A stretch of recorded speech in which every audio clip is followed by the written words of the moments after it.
Olá, estudantes! Tudo bem com vocês? Sou a professora Gisele, da IJA. Hoje, na nossa aula de ciências, nós vamos falar componentes da natureza, água. Então, primeiro, nós precisamos de entender os componentes da natureza. Na aula passada, nós falamos sobre seres vivos e seres não vivos, tá? Relembrando aqui rapidamente, para que vocês acompanhem o raciocínio. Então, os seres vivos, eles nascem, crescem, reproduzem e morrem, tá certo? Passa pelo ciclo da vida. Eles geram seres semelhantes a si e eles reagem a movimento, tá? E os seres não vivos, eles não possuem vida, então eles não passam pelo ciclo da vida, mas esses seres não vivos fazem parte da natureza. Então hoje nós vamos entender todos esses componentes da natureza, já que na aula passada nós compreendemos o que são seres vivos e o que não são, o que são seres não vivos, tá bom? Então, os componentes da natureza, aquilo que compõe a nossa natureza, nós temos a água, que é muito importante, tá? O solo, que é onde nós produzimos o nosso alimento. Luz e calor do sol, vitamina D, né, gente? Muito importante. O ar que a gente respira, que está em todos os momentos. Seres vivos, que nós já aprendemos. E vegetação, que é todo o verde. Esses são os componentes da natureza. O homem, ele precisa desses componentes para sobreviver. Então, ele retira da natureza a sua sobrevivência. Só que, com o passar do tempo, o homem ele passou a não só retirar aquilo que é da sua própria sobrevivência, mas ele também passou a retirar aquilo que é para o seu próprio conforto. E quando ele retira esses componentes da natureza para o seu próprio conforto, nós passamos a chamar de outro nome. Aí agora eles chamam recursos naturais. Então, observe, aqui na primeira imagem, ó, o solo, plantio de alimentos e criação de animais. O homem usa o solo de plantio de alimentos e criação de animais para o seu próprio sustento? Sim. Mas hoje em dia ele também faz disso um negócio. Ele produz esses alimentos e cria esses animais em grande escala, tá? Uma grande produção. E aí dali ele vende para grandes empresas, né? Hortifrutis, aquelas feiras muito grandes. E dali ele pega aquele dinheiro para o seu próprio conforto, tá? Energia solar. Do que é feita a energia solar? Da luz e do calor do sol. Nós precisamos da luz e do calor do sol para sobreviver. As plantas precisam, seres vivos precisam, seres humanos precisam. Mas aí o que o homem fez? Ele usou a luz e o calor do sol, colocou ali, ó, placas e através daquelas placas captam essa luz solar e esse calor do sol e aquilo gera uma energia. E isso é uma energia ruim, professora? Não, isso é uma energia limpa. Ela é retirada da natureza, mas ela não prejudica a natureza em nada. Tá? E proteína animal? Da mesma forma. O homem, ele cria uma grande quantidade de animal, ele cria para o próprio sustento e também para essa produção em escala. E ali ele fornece, né, proteína animal e não só a proteína animal, mas também como os derivados do animal, tá? E energia eólica. O que é energia eólica? Nós precisamos do ar para respirar, não é isso? E o que essa imagem nos mostra? Isso são torres com essas hélices. E ali, eles colocaram numa região que venta bastante, lá para o lado do Nordeste. E aí, de acordo com o vento, o ar vai girando aquelas hélices. E quanto mais ele gira, vai produzindo energia, tá? E a energia, ela é passada aqui, ó, por essa torre. E ela vai sendo armazenada. Olha que bacana. Então, a gente usa o ar para respirar e ainda produz energia. E também é uma energia limpa. Não prejudica a nossa natureza em nada. E aí, desses recursos naturais, nós temos os recursos naturais renováveis e os não renováveis. E o que são recursos renováveis? Renováveis são aquilo que a natureza, ela renova naturalmente. Para que você entenda, um exemplo. Você corta as suas unhas, naturalmente a natureza se encarrega de fazer suas unhas crescer. Você corta os cabelos, naturalmente a natureza faz com que seus cabelos cresçam. É isso? Então, isso é renovável. E os não renováveis? São aqueles materiais que você encontra dificilmente. E quando você encontra, você extrai ali daquele lugar e acabou. Quando acaba, acabou. Você tem que procurar em outro lugar. Não se renova, não nasce ali novamente aquele objeto, aquele elemento, tá? E quais são os recursos naturais? Então, nós temos a água, que ela se renova, o ar se renova, o calor do sol se renova. E o que não se renova? Ouro, prata, ferro, os minerais ali, e também aqueles que nós usamos para combustível.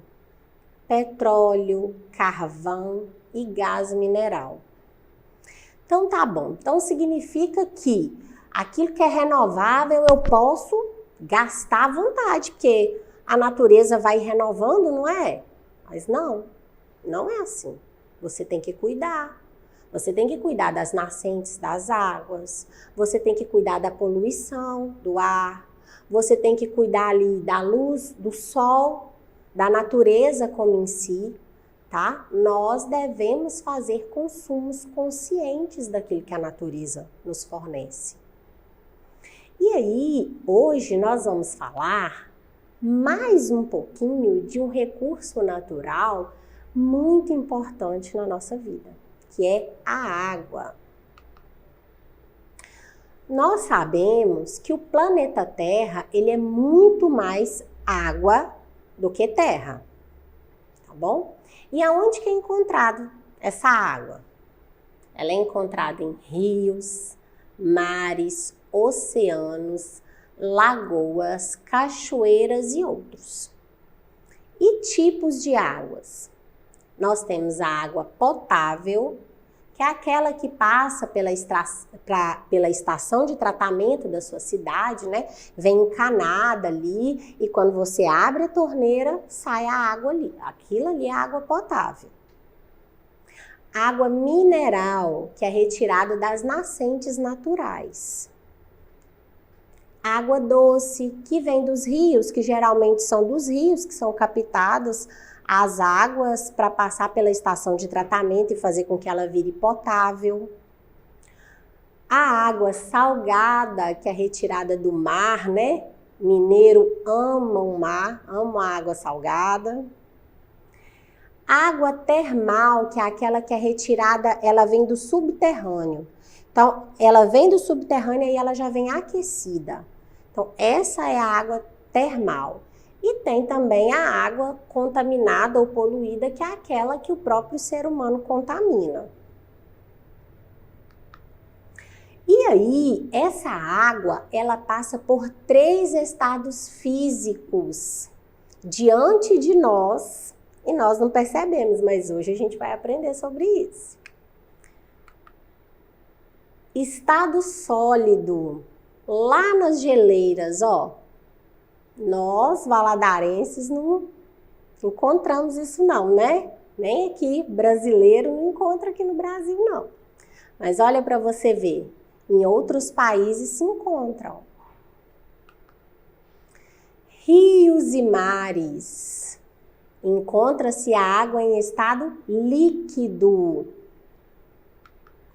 E gasoso nós encontramos na atmosfera. Mas então quer dizer que a água passa por esses 3 estados e nós não percebemos? Não. Olha para você ver essa imagem. Tá vendo? Aqui tem o ciclo da água. Aqui ela passa por esses estados físicos. Mas o que faz? Qual que é o fator importante para que esse ciclo ele permaneça girando? É o calor do sol. Então, quando o calor incide na água, olha para você ver, nós temos aqui os rios, temos a vegetação, que geralmente fica molhadinha. E aí, quando o sol incide nessa água, quando o sol bate nessa água, ela esquenta essa água. E aí, a água, ela passa do estado líquido para o estado gasoso, no vapor. Não tem dia assim que você está sentindo aquele calorão, aquele vaporzão quente? Pois é, aí o que está fazendo? A água líquida está passando para o estado gasoso. E aí, quando ela chega lá na nuvem, ela condensa, ó. Ela vai virando aquelas nuvenzinhas. E aí vai enchendo. Vai transformando em vapor e a nuvem vai enchendo. E quando a nuvem já está bastante cheia, ela passa pela precipitação. No nosso país, que é um país tropical, ela cai aqui, ó, ou em água ou em granizo, em alguns países, em alguns estados, né, principalmente lá no sul, em umas cidades mais frias, lá cai como granizo. Mas em outros países, os países onde neva, cai como neve. Então depende da quantidade de calor, tá? Aqui, como nosso país é um país tropical, ela cai em água, transformando de novo em estado líquido. E assim, esse ciclo vai se girando, girando, girando, girando, tá? E agora, para que você entenda esses estados da água, eu vou pedir para que quando essa aula terminar, vou te explicar aqui direitinho, e quando essa aula terminar, você vai lá na sua cozinha fazer essa experiência, tá? Olha para você ver, represente os 3 estados físicos da água com elementos que você tem em casa. Gente, mas eu não tenho uma geleira na minha casa, como é que eu vou fazer? O que você vai fazer? Você vai pegar uma forminha, daquelas que a gente faz gelo, enche de água e vai colocar lá no seu congelador.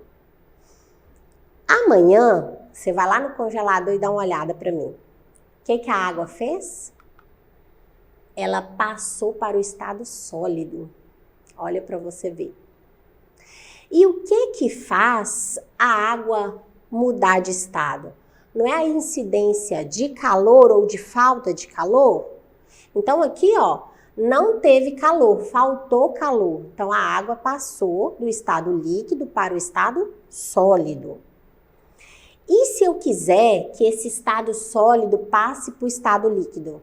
Você vai lá amanhã, vai pegar a forminha de gelo e vai colocar lá no sol. O que ela vai virar? Estado líquido, a água que a gente bebe. Mas e agora? Como que essa água vai virar vapor?